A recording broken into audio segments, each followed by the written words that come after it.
Outside in. The problem with the mapping of space is it is not unlike the mapping of the human mind, the homeless man said. He was peeling an onion and eating it. He smiled with delight as he took a bite. You want to look away, but you can't. He is so self-assured and so enraptured in consuming the onion, you find you cannot. You press him for more information. And just what do you know about the mapping of the human mind, you ask? He is sitting on a park bench, dressed in a torn-up coat and ragged pants.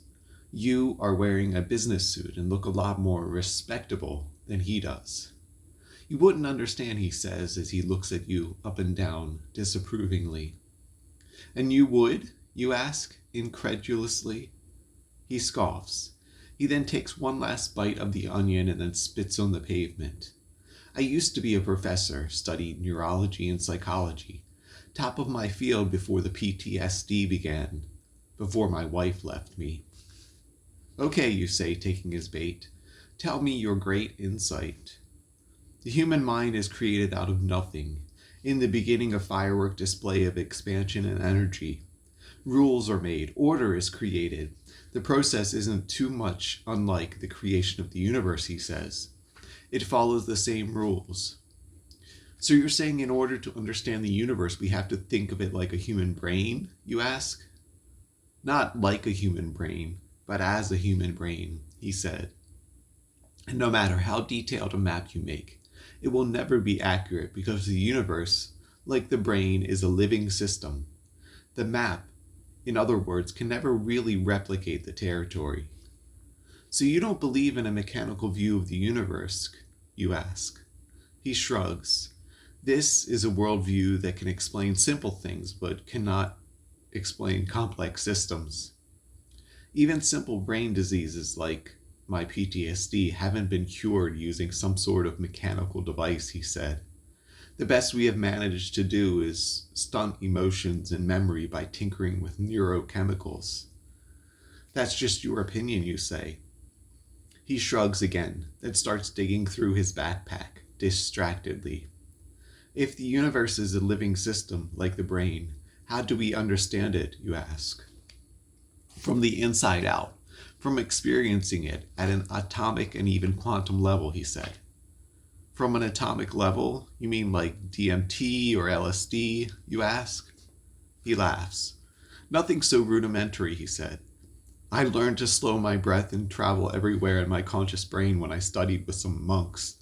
The DMT and ergot were just things to help lubricate the process. The man gets a huge grin on his face and pulls out a slimy pickle covered in fuzz from his backpack. Nothing like a good pickle, he tells you. Is that what led to the PSD? Your wife leaving you, you ask? He stops eating his pickle and stares you dead in the eyes. Talking to people became like talking to insects when I started to understand things. Your understanding of the world is so backwards. You look at things from the outside in, while the only way to really know things is from the inside out, he said. You say, so is there one solid piece of information even an insect like me could understand that you'd like to share, you ask? I will buy you a whole jar of pickles if you do. He smiles and the gleam returns to his eyes. They were right, he tells you. Who, you ask? Do you really want to know? He asks. I do, you say, and I can see that I misjudged you. You may be homeless, but you have some wisdom in you. He smiles. The Greys were right, he said. You mean the aliens, you ask? Who else? He asked. They come visit me every night. They replaced part of my brain with a PS5. Uh-huh, you say. Well, thank you for your insight. You sigh to yourself. You were actually starting to believe him, actually starting to think he had some answer. Watch your step, he yelled to you. You look back confused and paused, and in just that moment a huge truck whooshes past your face. You would have been splattered on the pavement if you had kept walking.